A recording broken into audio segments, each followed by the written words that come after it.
Hello, my name is Dennis and welcome to this video. In this video we'll be looking at how to solve first order differential equation using the method of separation of variables. So we're going to be using the method of separation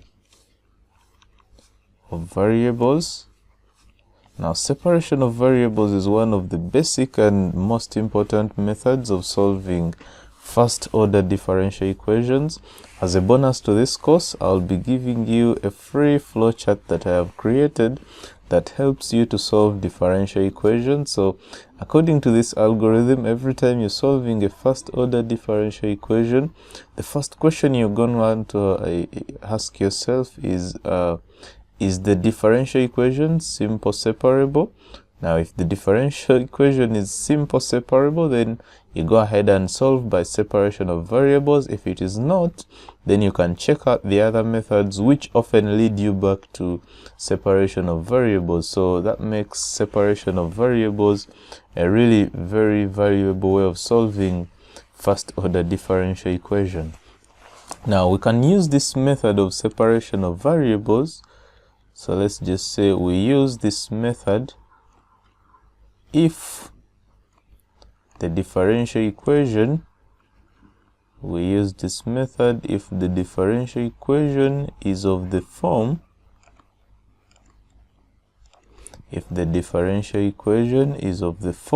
so if we have a differential equation of this form, dy dx equals some function of x times some function of y. In this case, as you can see, we can separate the functions of y and function of x independently. For this case, for example, we can have dy over g of y equals f of x dx. So in this case, we'll have separated the variables of y and x independently. Also, if the differential equation is of the form dy dx, so this, so the form dy dx equals f of x divided by g of y. It doesn't matter whether we have g of y up and f of x down.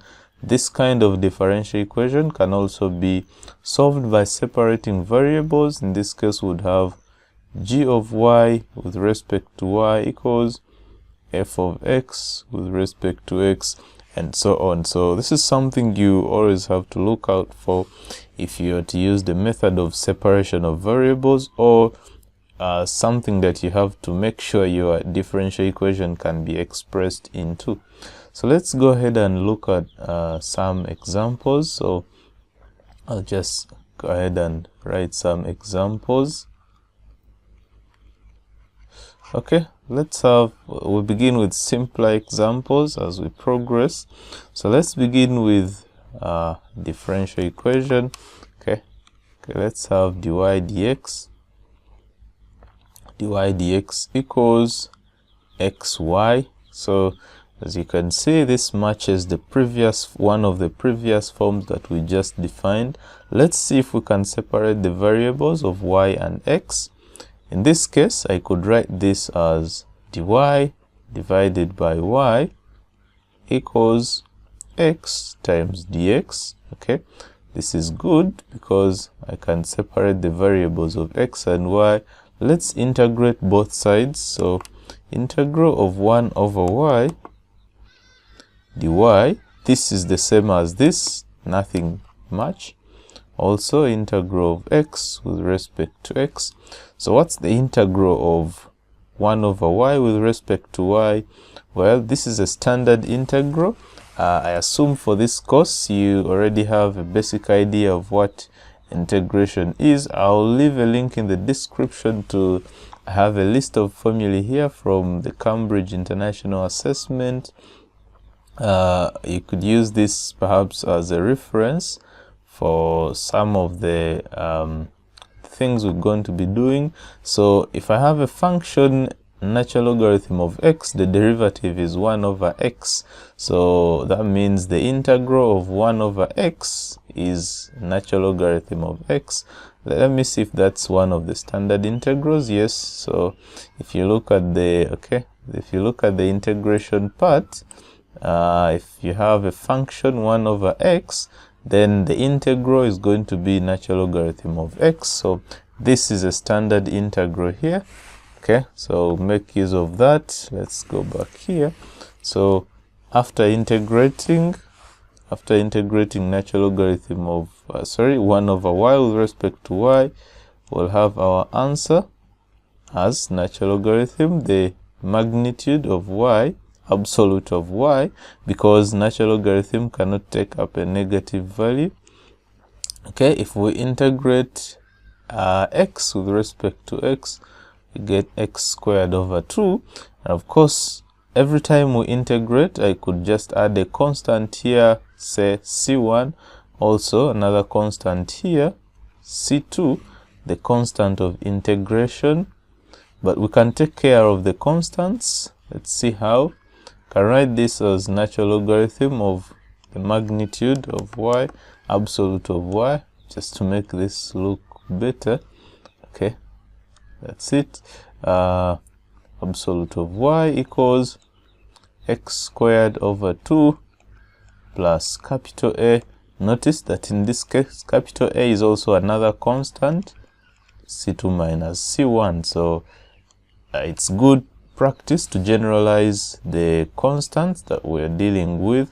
So this could be my general solution. I can go ahead and simplify this further.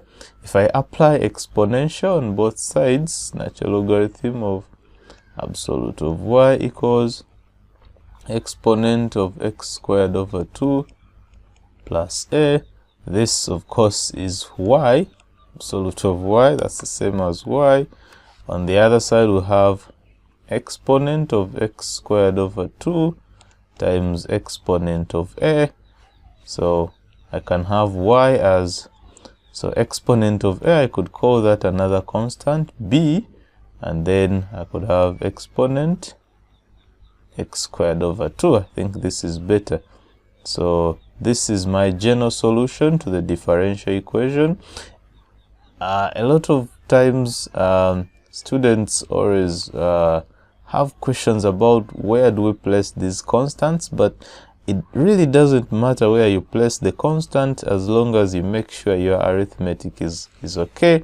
The constant can be anything and it can be placed anywhere. Also, how do you end your general solution? Well, the best way is to end in the function that was having a derivative, in this case y. Sometimes you can simplify it, like in this case, sometimes you can't. So always try to simplify as far as possible. So this is our general solution to the differential equation. If we wanted, we could go ahead and find the particular solution, that is if we are given some initial conditions. But in this case, we have no initial conditions, so that's our general solution. Let's have another example. So another example, let's have dy dx equals 3. Okay, this is going to be a simple one. So we have dy, just multiply both sides by dx equals 3 dx. I integrate both sides. Okay, integral of 3 dx. Now this is 1 dy. So if I integrate this, I get y. If I integrate 3 with respect to x, I get 3x plus some arbitrary constant c. So this is my general solution. Okay, that's nice. Let's have another example. Example 3. Let's say I have this time around a more interesting example. Let's say we have dy dx equals x over y.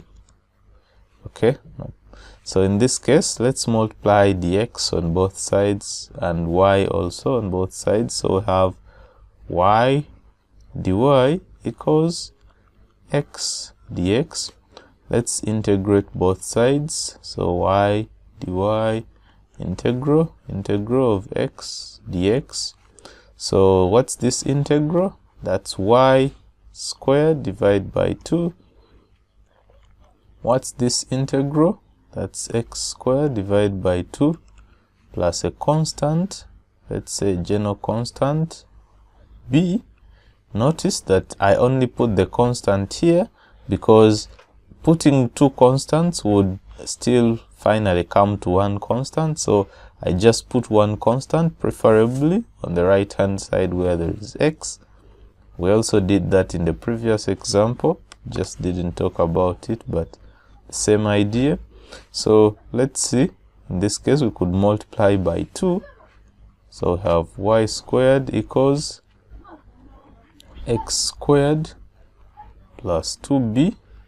This could also be another constant if you like. I could have y squared equals x squared plus c, where c is 2b, and that's all. We could also leave the equation like this, but this is also a good general solution. Okay, let's have more examples. What's that? Previous example, that's example 3. Let's have a fourth example.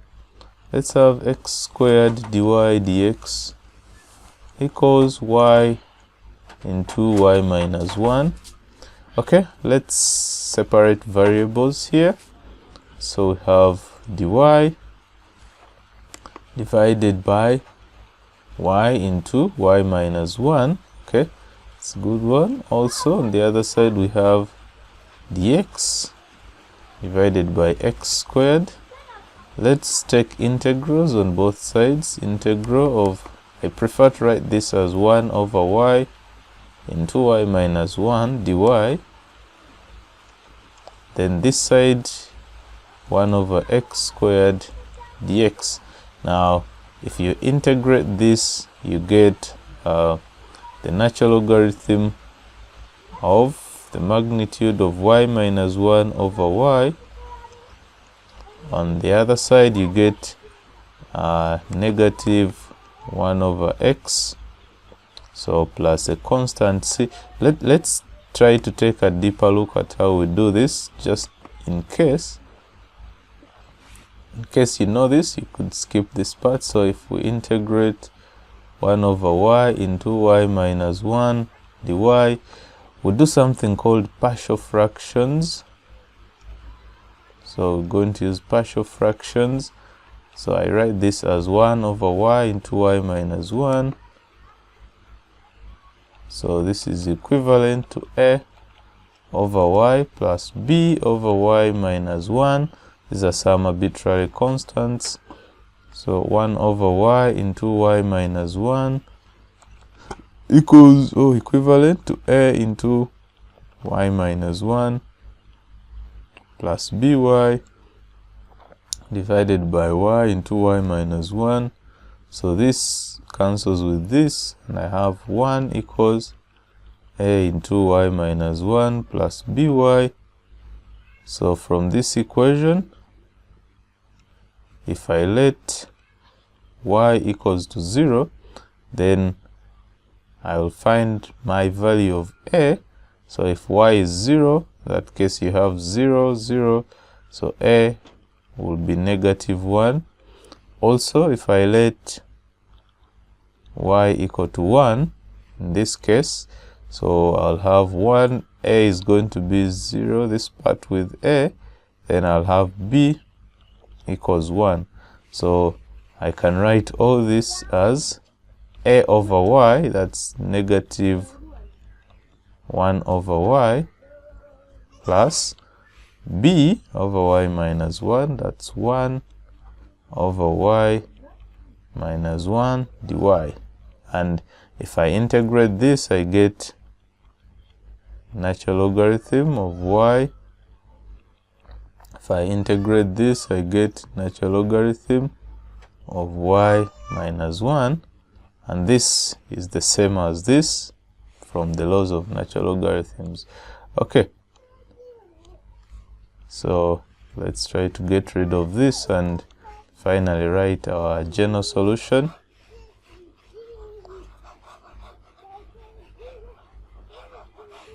Okay, so let's see.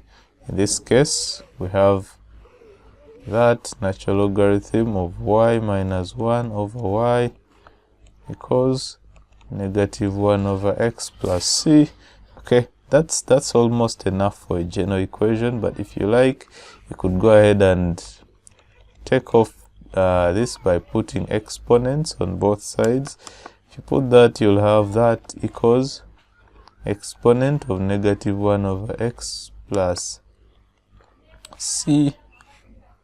That could be y minus 1 over y equals exponent negative 1 over x times exponent c. So I call exponent c another constant a, and that could be my general solution. Okay, there we go. So there are different forms of writing the general solution. I could also go ahead and simplify. Y minus 1 equals y a exponent negative 1 over x. What's this? Y minus y a exponent negative 1 over x equals 1. So I have y into 1 minus a exponent negative 1 over x. And finally, we could have, okay, this is equal to 1. We could have y as, what's this? 1 minus a exponent negative 1 over x to the power negative 1. Okay, that's better, perhaps. Okay, let's have another example. Example 5. What's this going to be? dy dx. dy dx equals y over x. Okay, let's see if we can separate variables here. Absolutely yes. dy over y equals dx over x. So we can integrate both sides. I prefer writing this as 1 over y dy equals integral of 1 over x dx. So I write this as natural logarithm of absolute of y equals natural logarithm absolute of x plus a general constant. Okay, this is good. So I can put exponents on both sides. Can put exponents on both sides. Okay, natural logarithm of x plus c. What's that going to be? In this case, we have y. On the other side, we have, what's that?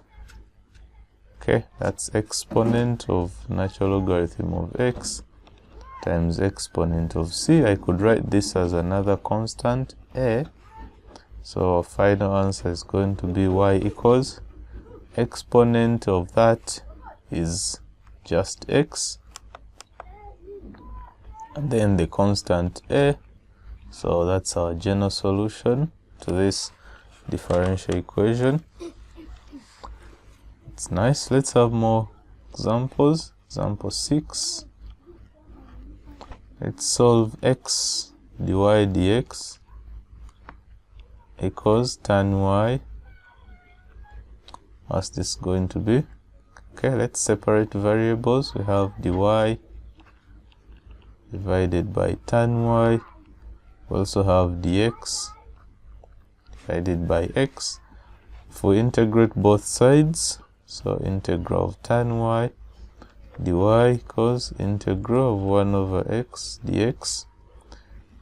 The integral of 1 over tan y, okay, let's write this as 1 over tan y, that's cos x, cos y, sorry, divided by sine y dy, also integral of 1 over x dx. Okay, let's apply a general integral here. Just a small note here that the integral of a derivative over the function with respect to x, this is given by the natural logarithm. It's given by the natural logarithm of the function. Okay, I think we've used this before, so let's apply the same rule here. So we'll have natural logarithm of sine y equals natural logarithm of x, there we go, plus a general constant, plus a general constant. You could put exponent on both sides. Okay, so I would have exponent natural logarithm. I've got to put this as magnitude because this is a natural logarithm. Okay, sine y equals exponent natural logarithm of x plus a constant. So this is sine y. What do we have on the other side? Ax. Okay, ax, where a is exponent c. Then from here I can have y as arc sine of ax, and this is going to be my general solution to this differential equation. Okay, let's have another example. Example 7. Example 7, we'll have exponent negative x dy dx equals y squared minus 1. Okay, let's separate variables. Dy over y squared minus 1 equals dx over exponent negative x.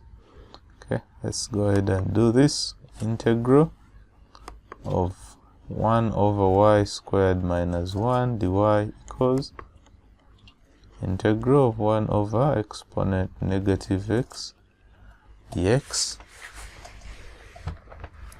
So let's work with this integral. That's integral of 1 over y minus 1 into y plus 1 dy equals integral of exponent x dx. Now let's express this in terms of partial fractions. Okay, so if you know how to do this in partial fractions, you can skip this part. 1 over y minus 1 into y plus 1. Let's make this equivalent to a over y minus 1 plus b over y plus 1. This is going to be 1 over y minus 1 y plus 1 equivalent to a into y plus 1 plus b into y minus 1. All this divided by, what's this going to be? Y minus 1 to y plus 1. So this means 1 is equivalent to a to y plus 1 plus b y minus 1. So if we just let y to be 1, so we're going to have a 1 here. In that case we shall have a as, if I substitute 1 here, 1 plus 1 is 2a, so a is going to be a half. If we let y to be negative 1, okay, let's see here. If we let y to be negative 1, so negative 1 here, so this part would vanish. Then here would have b as negative a half. Okay, so let's substitute these values into the integral. So I'll take off these values, only have to remember this. A is positive a half, b is negative a half. So let's have this space.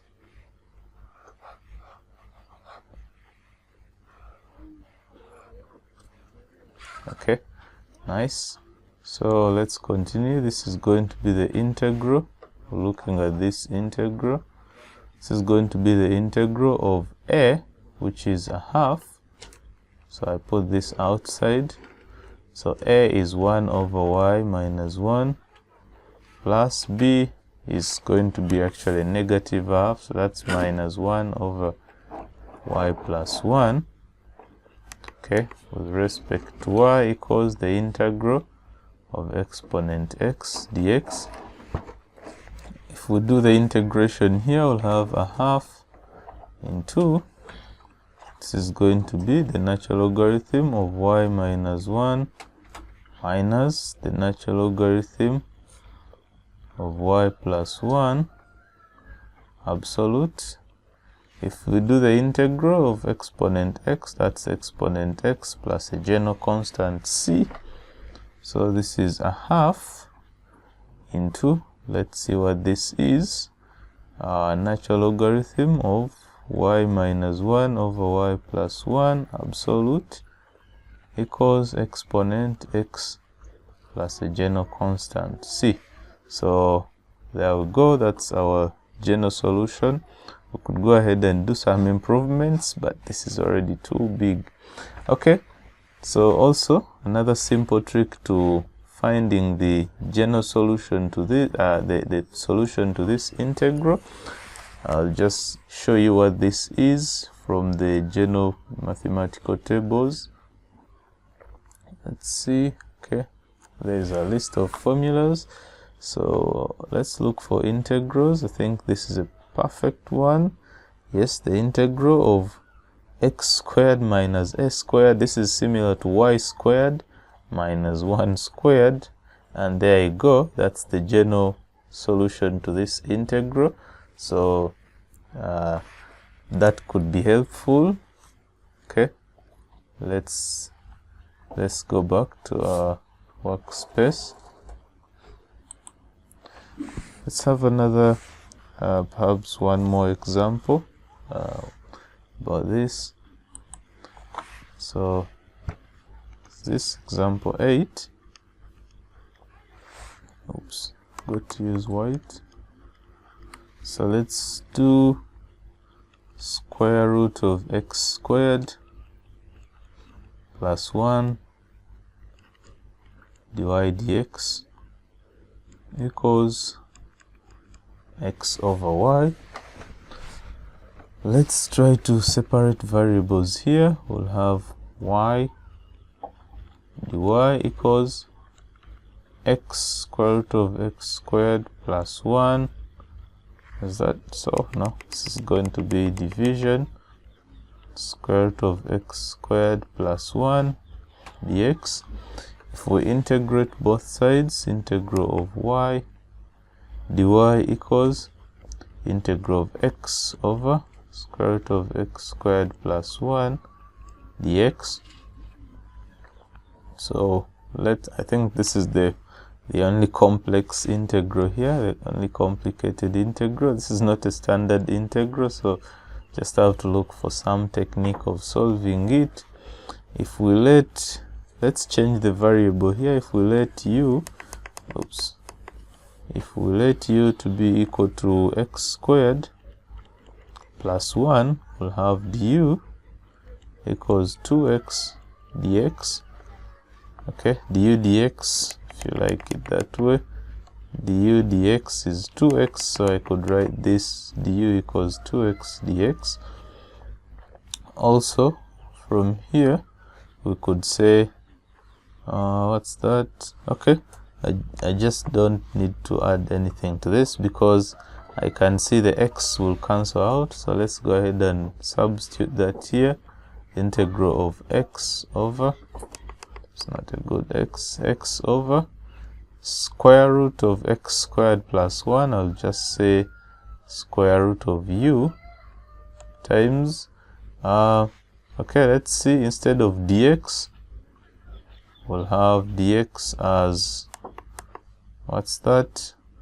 1 over 2x du. So that's 1 over 2x du, and that's going to be equal to the integral. The x would cancel out, then we'll have 1 over root u, that's u to the negative, is that 1 over root u? Okay, I guess that's it. That's u to the negative a half.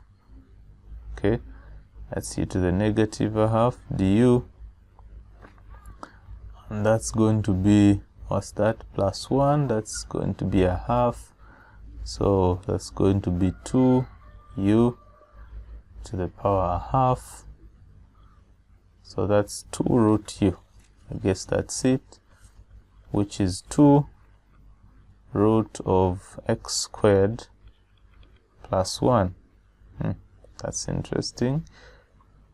Okay, that was expected, because if you examine this, you actually see that the derivative of this, which is 2x, is actually the same as this, so the integral of, just do this, natural logarithm of fx. So I could have thought of this at first. Yeah, that could work it out much faster.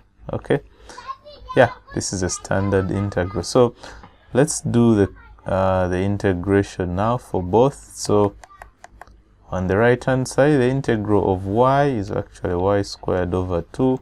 On the right hand side, the integral gives us 2 root of x squared plus 1, perhaps plus a constant c. I could multiply 2 on both sides, so y squared equals 4 square root of x squared plus 1 plus maybe, okay, let's call that b, where b is another constant, which is 2c. So there we go with our general solution to the differential equation. Okay, let's look at some examples of differential equations where we have to find particular solutions. Perhaps that's good to try out. Okay, let's solve these two equations. So the first one, a family of parabolas has the differential equation this, dy dx equals 2x minus 3. We want to find the equation of a member of a family that passes through the coordinates 4, 5. Okay, let's do that. So dy dx equals 2x minus 3. Let's separate variables. Dy equals 2x minus 3 dx. Let's integrate both sides. Integral of dy equals integral of 2x minus 3 dx. Is this going to be the integral of dy is y? The integral, this side is, okay, this is going to be x squared plus, no, minus 3x plus a general constant c. So this is a general solution.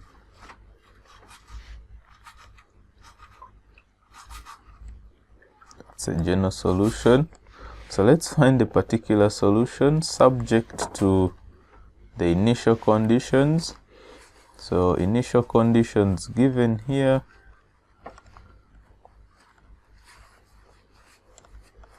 The initial conditions, we have 4, 5. So this is the value of x, this is the value of y. You could call them boundary conditions, but that's a little bit more complex. So let's substitute those values here. So the value of y is 5. So 5 equals x squared, that's going to be 4 squared, which is 16, minus 3x, that's 12, plus c. So 5 equals 16 minus 12, what's that? 4, plus c. So c is 5 minus 4, which is 1. So I could rewrite this as y equals x squared minus 3x plus 1. And this is my particular solution at this coordinates of 4, 5, because I have specified what the constant is. So that's a particular solution. Okay, that's nice. Let's delete this and do the next example.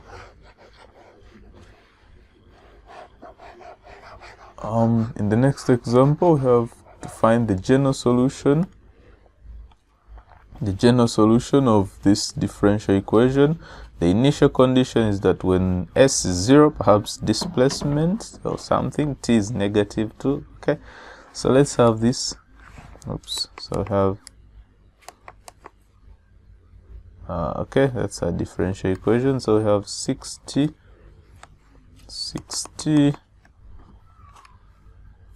dt ds plus 1 equals to 0.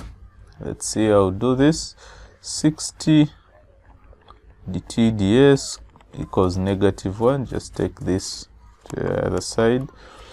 Then separate variables. 60 dt equals -ds. Let's integrate both sides. 60 dt equals the integral of -ds. So what's this going to be? That's 60 squared over 2 equals -s plus a constant. Let's call that, okay, let's use k for this. No problem, can use anything. So this is 3t squared equals k minus s. Okay, it's a good one. So let's go ahead and find the so this is our general solution. Let's go ahead and find the particular solution. The initial conditions are s equals to 0, t equals -2. Let's substitute them here. I'll have 3 into -2 squared equals k minus 0. So what's this? 3 into 4 equals k, and so k is 12. So our particular solution is going to be just from here. If we put in the value of k, we'll have 3t squared equals, what's k? K is 12, yeah, 12 minus s. So that's our particular solution at the given initial conditions. Okay, so let's get some more interesting examples. So I have with me a book here, Pure Mathematics 2. This is by J.K. Backhouse. I guess this is the latest edition. So let's head over to differential equations. Just get the page here, 7.3. Okay, so let's go to first order separating variables. This is nice. Let's look at okay, I want to have a section where we've got many questions. Just want to solve questions. Okay, I think number 7 is a good one. I have how many problems here? From A to T. That's about 20 problems. Okay, this is good. Also, we have other problems where I have to find a particular solution. We have a problem on Newton's law of cooling. Okay, so let me just take a screenshot of all these questions from A to T, and we actually try them out. I'll do some of them and I'll leave the rest to you. So let's go ahead and do that. Okay, so there we have our questions. Okay, so these are like many questions. I'll just take a few randomly. So let me choose like B. Okay, let me take that first, I guess. Okay, let's take A first. A is interesting. Let's do that. So we have dy dx equals y. If we separate variables here, we'll have dy over y equals dx. Okay, nice. This is, by the way, an example of something called the decay equation, especially radioactive decay, or if this was minus. Okay, without a minus, then that's a growth equation, something like this. Okay, that's not important anyway. All we have to do is to solve the differential equation here. So 1 over y dy equals integral of dx. Okay, there we go. Integral of 1 over y, that's natural logarithm of absolute of y, equals x plus a constant. If I put exponent on both sides, natural logarithm absolute of y equals exponent of x plus c. What's this going to be? Y. What's this on this side? Okay, this could be the same as exponent c times exponent exponent c, exponent x times exponent c. So I could just write this as another constant, perhaps k. So I'll have this as k exponent x, and that's our general solution to this. That's nice. Okay, just delete that and do another one.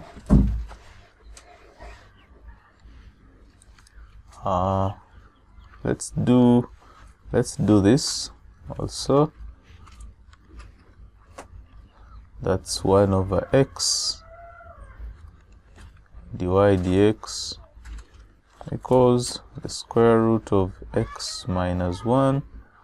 So let's separate variables here. This is going to be dy equals x square root of x minus 1 dx. For integrate both sides, integral of dy equals integral of x square root of x minus 1 dx. Okay, I think the complex part of this is to find the integral to this, so allow me to do that first independently. So the integral of, what's that, x times the square root of x minus 1 dx. I think let's change the variable here, perhaps that could work for us.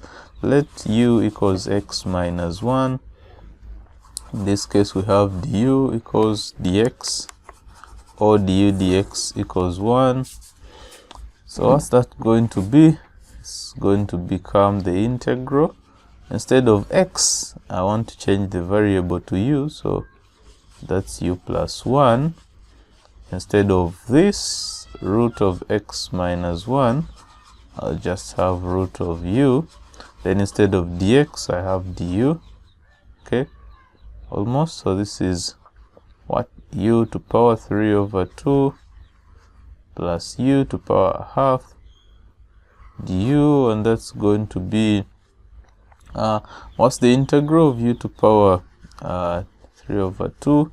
I think that's 2 over 5 u to power 5 over 2 plus this is 3 over 2 u, the 3 over 2, I think that's 2 over 3 u to power 3 over 2 plus some constant. So I could substitute for u in this case, and that's going to be, just pull out 2. What shall we have inside? 1 over 5. U is actually x minus 1 to the power 5 over 2 minus, this is going to be 1 over 3 x minus 1 to the power 3 over 2 plus a constant.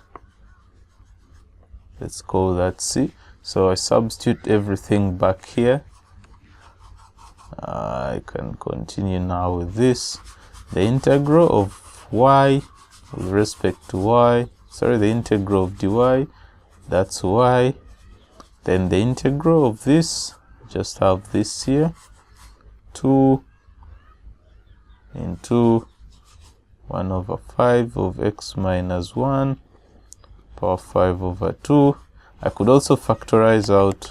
Okay, I think this is going to be a little bit nicer if I factorize out x minus 1 to the power half. So if I factorize this out, then I'll have 1 over 5, that's going to be x minus 1 to the power 5 minus 1 over 3 x minus 1 to the power 3 plus c. Okay, that's a very long general solution. Okay, let's take another example.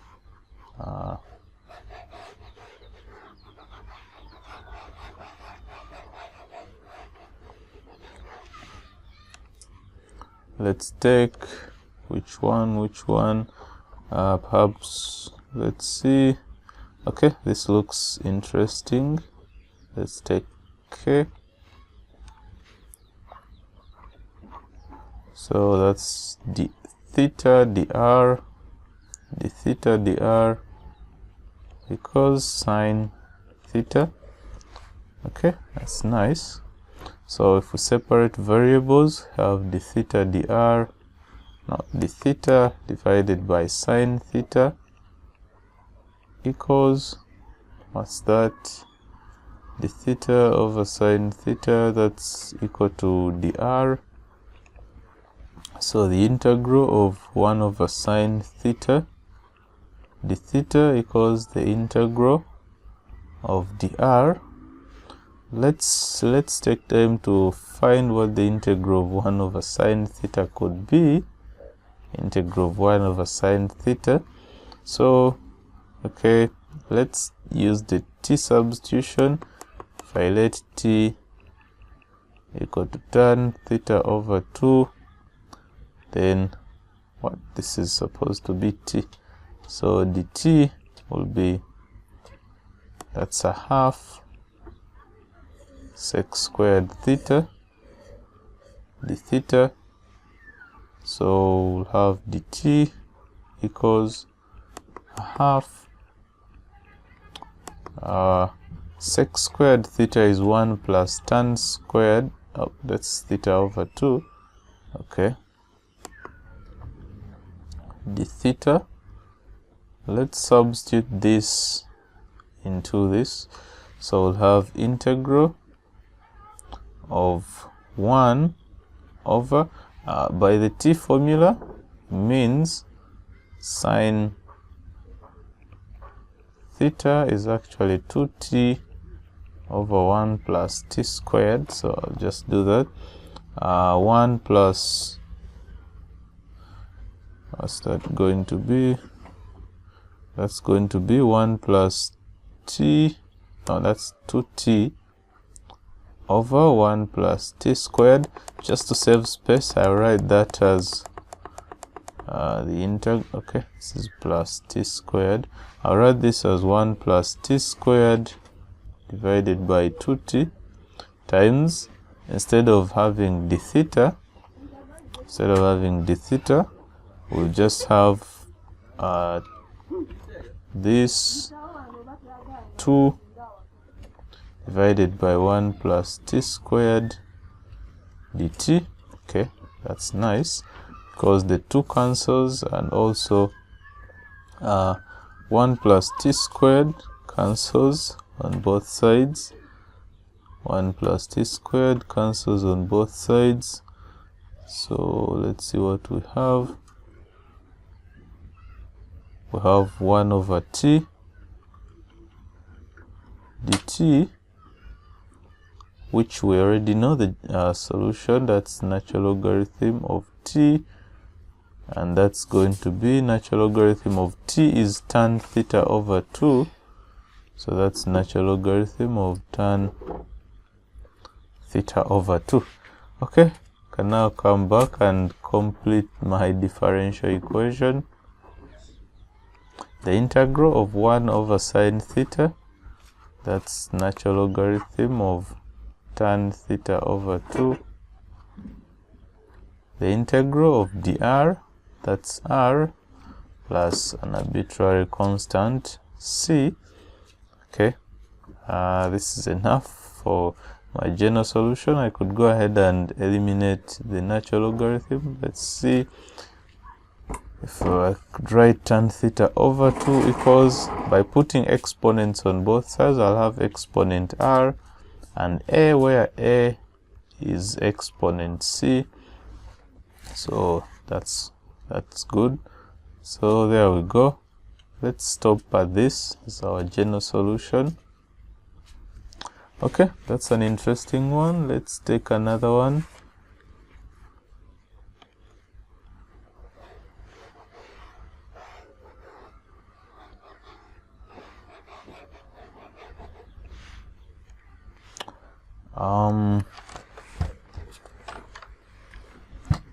Let's see, this looks interesting too. So let's take that x, that's what, m, x dy dx equals y plus xy. Let's try to separate variables here. X dy dx equals, could just factorize out y here. That's 1 plus x. So by factorizing now I can easily separate variables. So let's see, this is going to be dy divided by y equals what's on the other side, 1 plus x divided by x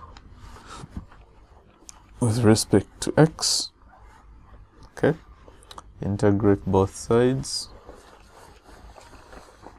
Integral of 1 over y with respect to y equals integral, of course, if you just look at this, this is 1 over x plus 1, all of it dx, so could just write this as 1 over x plus 1. If I divide 1 over x, then x over x.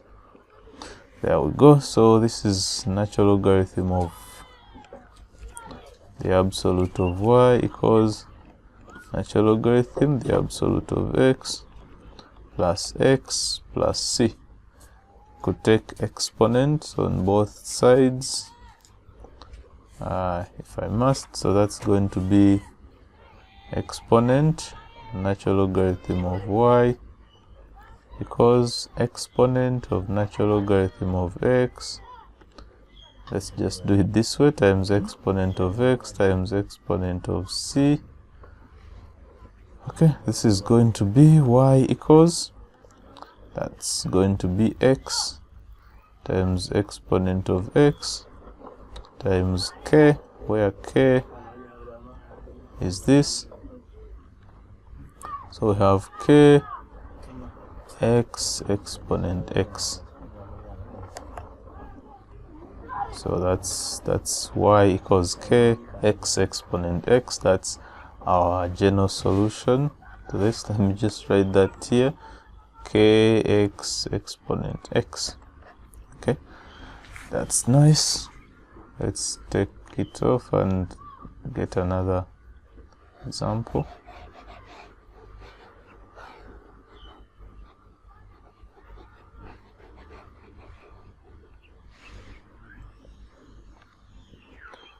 Okay, let's choose another example. Which one? Okay, this looks good. Let's do this. That's x squared. That's L. X squared dy dx equals y plus 3. Separate variables, dy over y plus 3 equals dx over x squared. Let's integrate both sides. Integral of 1 over y plus 3 dy equals the integral of 1 over x squared dx. So what's this? That's natural logarithm of the absolute of y plus 3. This is negative 1 over x plus a general constant c. So that's our general solution. We could go ahead and simplify that if you like. Put exponent on both sides. Absolute of y plus 3 exponent of negative 1 over x times exponent c. Of course, that's the same as plus c. Okay, just write this.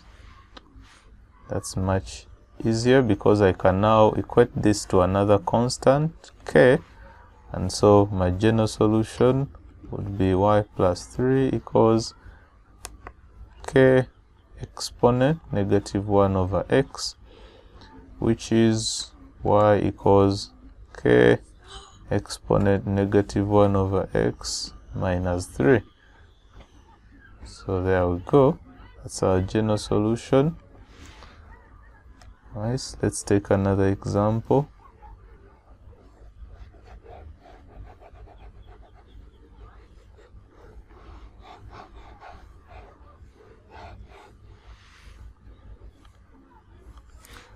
N looks nice.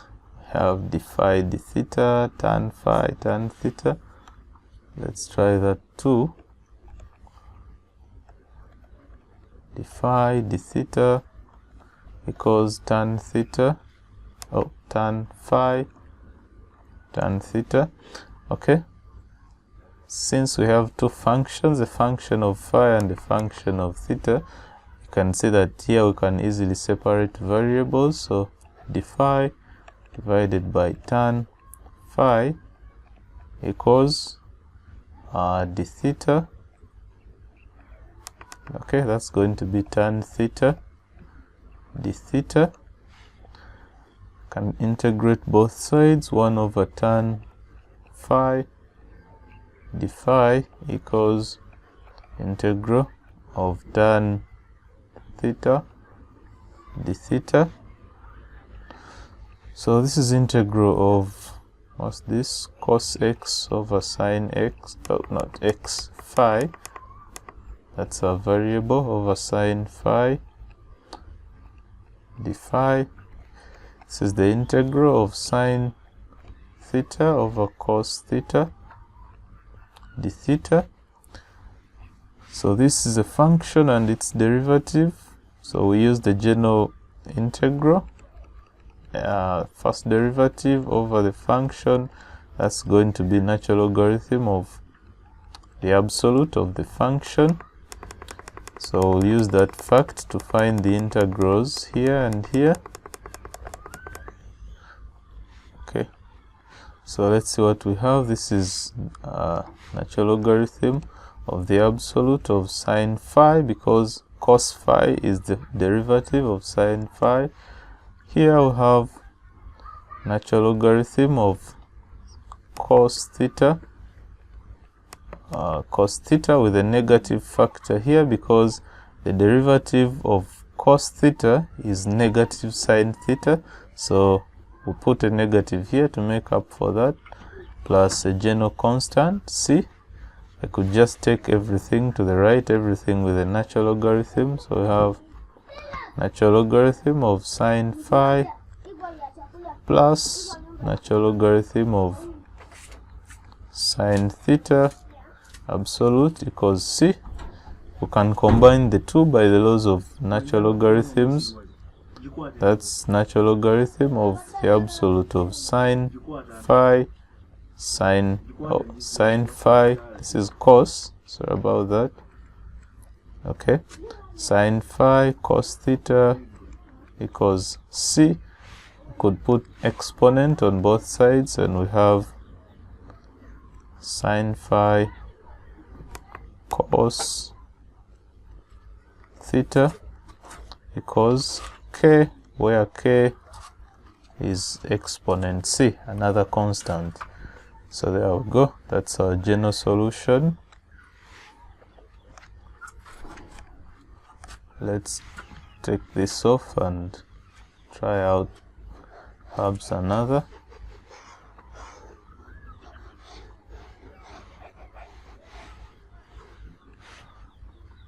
Okay, which one this time? R looks interesting because like it has dy dx 2 times. So let's try that. X dy dx minus 3 equals 2 open brackets y plus dy dx. So let's rearrange the terms here to form a very nice differential equation. We want to bring dy dx to the same position. So I'll open brackets, x dy dx minus 3 equals 2y plus 2 dy dx. Let's bring 2 dy dx to the right hand side of the equation. That's going to be x dy dx minus 2 dy dx. I'll take 3 to the left hand side, that left, right, whatever. So we have 2y plus 3. In this case, dy dx is a common factor, so can factorize that out, equals 2y plus 3. So now it's easier to separate variables, and we'll have dy over 2y plus 3 equals, what's that, dx over x minus 2. So let's find the integrals. Just put the integral here. So the integral of 2y plus 3, what's the derivative of this? It's actually 2. So the integral is going to be half of the natural logarithm of the absolute of 2y plus 3. This 2 accounts for the 2 that remains after finding the derivative here. On this side we have natural logarithm of, what's that, the absolute of x minus 2 plus a general constant. You can call that c. There we go. I'll not go any further with this. That's already a general solution to this differential equation. Okay, so we've done a lot of examples here. You can pause the video and try out some of these remaining ones. Just in case of anything, let me know in the comments. Let's also take some examples where we have to find particular solutions rather than general solutions. Okay, so in these particular questions we have to find the particular solutions. As you can see, initial conditions or boundary conditions have been given in each case. So after finding the general solution, we'll go ahead and find the particular solutions. So okay, let's take that first one. That's what 1 plus cos 2 theta dy d theta equals 2. Initial conditions, y equals 1, theta equals pi over 4. Let's separate variables here. We'll have dy equals 2 into 1 plus cos 2 theta, 2 into 1 plus cos 2 theta. Is that so? Really, that's 2 divided by, okay, 1 plus cos 2 theta d theta. Let's integrate both sides. Integral of dy equals integral of, I pull the 2 out, then I have 1 plus cos 2 theta d theta. So let's first put our attention to this integral here, then we'll come back to dy. So integral of 1 over 1 plus cos 2 theta with respect to theta. I'll let t to be tan theta. Okay, that means cos 2 theta is 1 minus t squared divided by 1 plus t squared. Also from this it means dt is not a half, dt is sec squared theta d theta, which is 1 plus tan squared, but tan theta is already t, so that's 1 plus t squared d theta. So let's change the variables completely. I'll substitute these facts into the integral. Now that's going to be integral of 1 over 1 plus, instead of cos 2 theta I have 1 minus t squared over 1 plus t squared, times, instead of having d theta we'll have dt divided by 1 plus t squared. Okay, this is integral of this is going to be 1 plus t squared. Just do some algebra here. This is 1 plus t squared plus 1 minus t squared. So t squared cancels. What do we have down here? Just a 2. I'll just write 2 down here, times dt over 1 plus t squared, which also cancels with this. So that's integral of 1 over 2 dt. That's going to be a half t. Okay, that's it, a half t plus an arbitrary constant c, but t is tan theta, so that's a half tan theta plus c. Okay, I'll now come back to my differential equation here. Integral of dy is y, and the integral of this, so the 2 remains outside. The integral is actually tan, what's that? That's tan half tan theta plus a constant, so y would be tan theta plus a constant. Okay, I'll go ahead and take off this, erase that, so that we can substitute the initial conditions to find the particular solutions. So there comes the conditions. Y is 1 when x is pi over 4. So let's substitute that here. Y equals 1 tan theta. I'm going to have that as tan pi over 4 plus c. So tan pi over 4, that's tan 45 degrees, which is 1.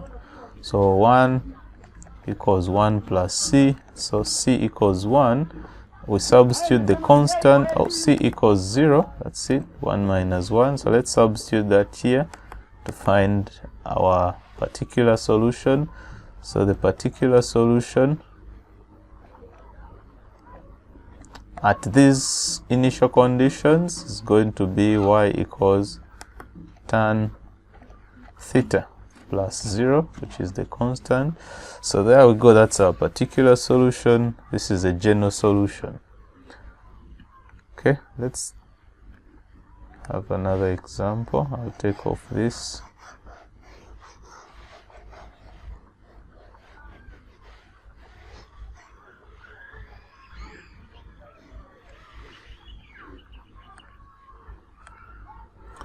Okay, let's take part B, dy dx equals x into y minus 2. The initial conditions, y equals 5 when x is 0. So let's separate variables here. We have dy over y minus 2 equals x dx. Okay, so integral of 1 over y minus 2 dy equals integral of x dx.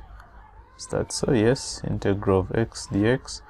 This is going to be natural logarithm of the absolute of y minus 2 equals x squared over 2 plus an arbitrary constant c. The initial conditions, we have y equals 5 when x equals to 0. So let's put the initial conditions there. Y is 5, so that's natural logarithm of the absolute of 5 minus 3 equals x squared, that's 0, plus c. So this is 5 minus 2. So this is going to be natural logarithm of 3 equals c. That's our constant, natural logarithm of 3. Let's substitute back this to the general solution so that we find the particular solution. Natural logarithm of y minus 2 equals half x squared plus natural logarithm of 3. So that's our particular solution. I could bring the natural logarithm this side and maybe do some simplification. I think that would be natural logarithm of y minus 2 divided by 3 equals x squared over 2, whichever you like. Okay, that's enough for this example. Let's take one more perhaps.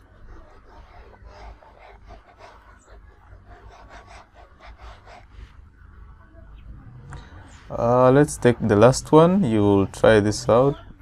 Okay, let's take all of them. So I'll go to C. That's 1 plus x squared dy dx equals 1 plus y squared. The initial condition, y equals 3 when x equals 2. Okay, let's separate variables here. We'll have dy over 1 plus y squared equals, what's that, dx over 1 plus x squared. Take integrals on both sides. 1 over 1 plus y squared dy equals integral of 1 over 1 plus x squared dx. So this is a standard integral. I'll just show you this in the mathematical tables. It's something that we can prove, but that's perhaps for another video. So I'll just show you this from the general. Okay, here we have the function and the integral. So if we have a function 1 over x squared plus s squared, just like we have 1 over y squared plus 1 squared, which is just a 1, that will be 1 over a arctan of x over a. Okay, I'll just make use of that general integral. I think it applies here and here. That's nice. So we have tan arc of y.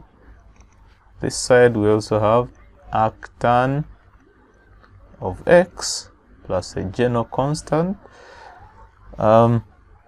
Let's impose the initial conditions both sides. So we have tan arc of, so the conditions here,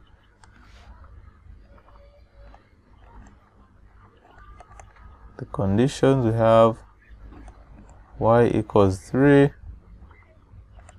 when x equals 2. So we have tan arc of 3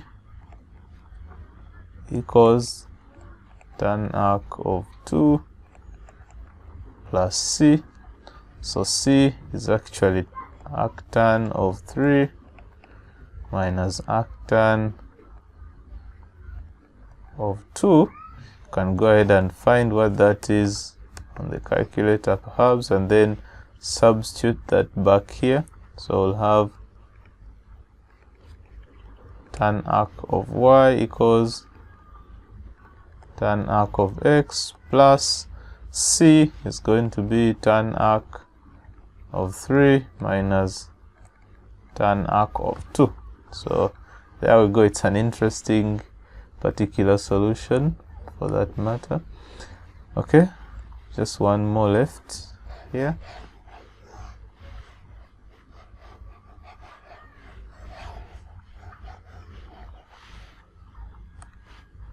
So there we go. Dy dx equals square root of 1 minus, what's that, y squared. The general, the initial conditions, y is 0 when x is pi over 6. Let's separate variables here. Dy divided by square root of 1 minus y squared equals dx.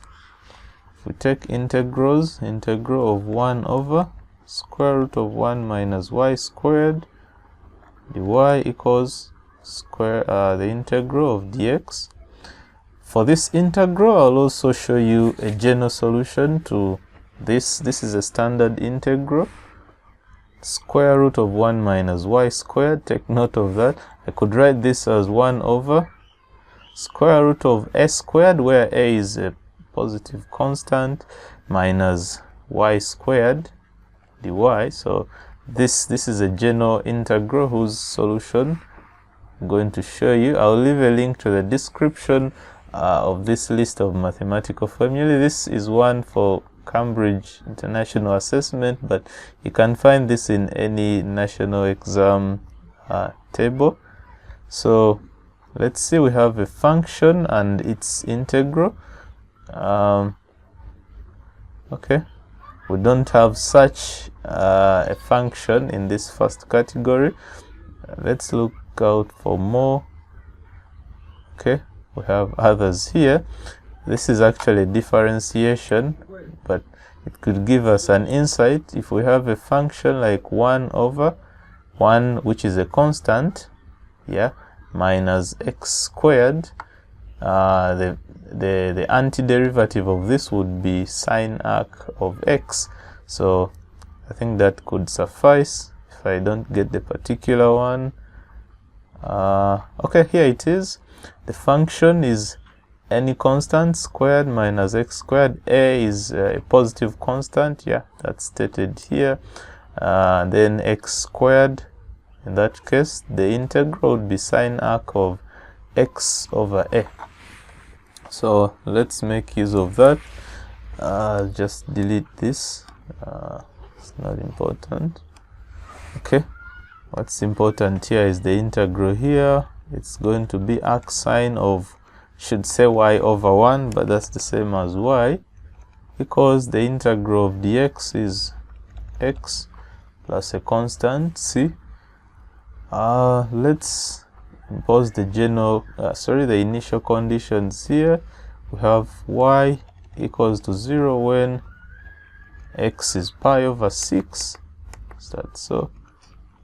Okay, if I just substitute y equals 0 here, arc sine of 0 equals x, which is in this case pi over 6 plus c. Arc sine of 0 is, I guess that's a 0, equals pi over 6 plus c. So the constant in this case is negative pi over 6. Negative pi over 6. Let's substitute that here in the general solution. So we have arc sine of y equals x minus pi over 6. Okay, I could write this even better by writing it as y equals, I take sine on both sides, so that's going to be sine of x minus pi over 6, and that's our particular solution. Okay, so let's go back to the book that we're actually using. So we've attempted part of problem number 7, just did a few examples. You could try out the rest. We've attempted this. Okay, why don't we end by looking at also number 9. It's kind of a long word statement, but we'll try to make sense out of it. So let's take a screenshot of that and work with it as our next example. Okay, there we go. So the statement goes, according to Newton's law of cooling. You can look for that out in a physics textbook to know more about it. We'll only consider its mathematical significance here. So according to Newton's law of cooling, the rate at which the temperature of a body falls is proportional to the amount by which its temperature exceeds that of the surroundings. Okay, that's interesting. So I'll begin by letting capital T0 to be the temperature of the surroundings. That's important because it's stated in the law that the temperature, the rate at which the temperature of a body falls is proportional to the amount by which it exceeds that of its surroundings. So I would say the rate at which the temperature of a body falls, that's dt.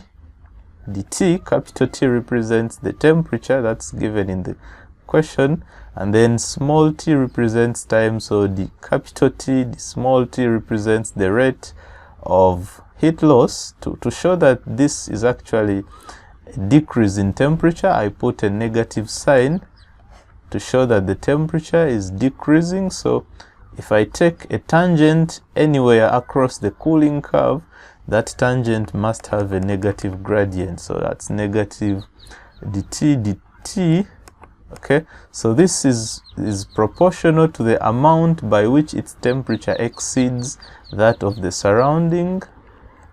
That's the so-called excess temperature. So this is the statement of Newton's law of cooling.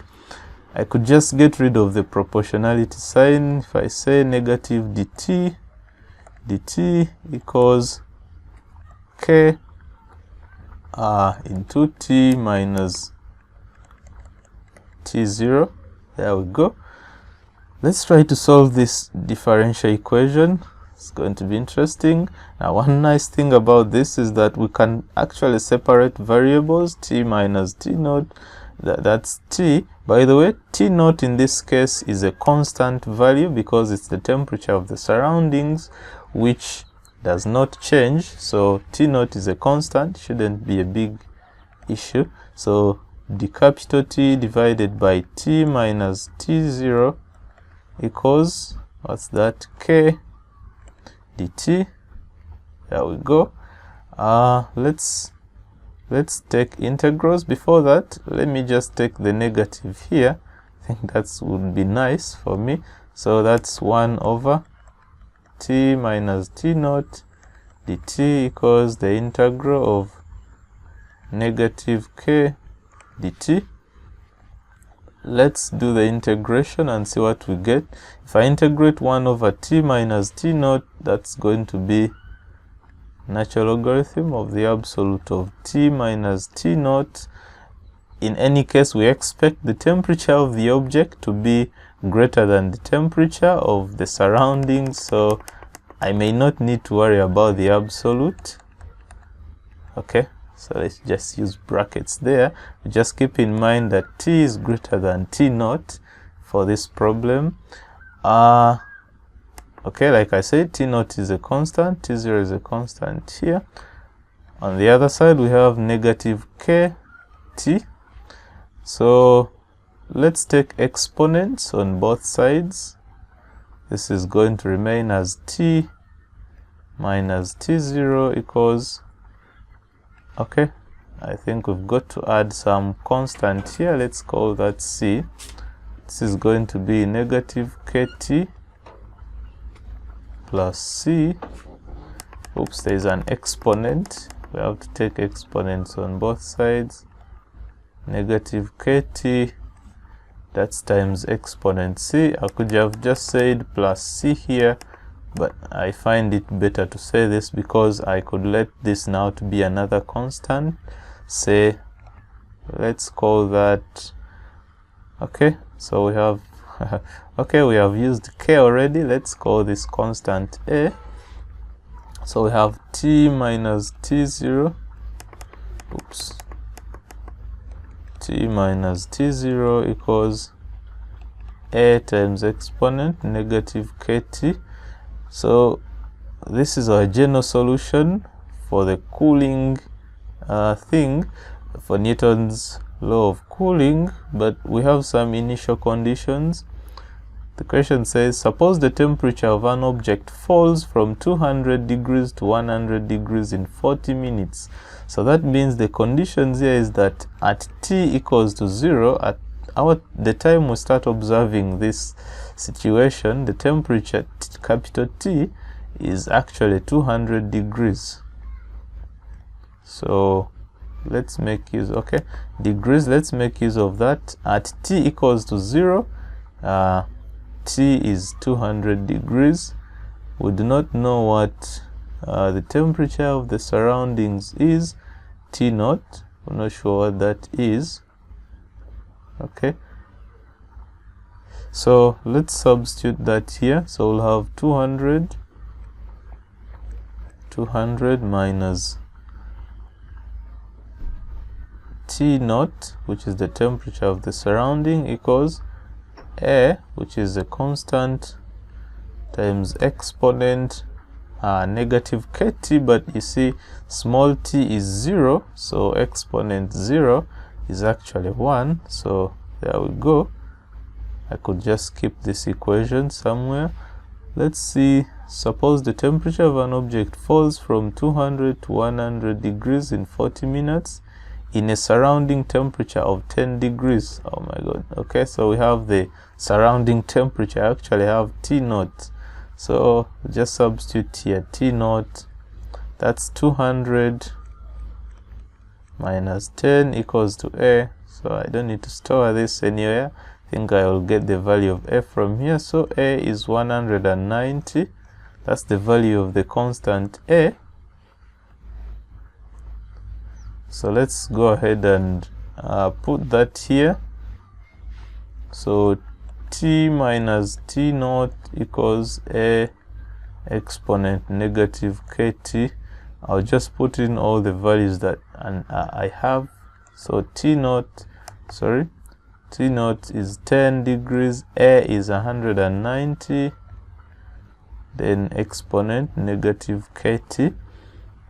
So according to the question, the temperature falls from 200 to 100 in 40 minutes. So at T equals 40, that's a second boundary condition. At T equals 40 minutes, then we have the temperature capital T as 100 degrees. Let's substitute that here.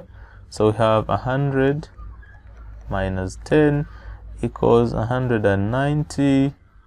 Yeah, 190 exponent negative K, small t is 40, so that's negative 40 K. There we go. So 100 minus 10, what's that? 90. 90 equals 190 exponent negative 40 K. So this 0 and this 0, then we have 9.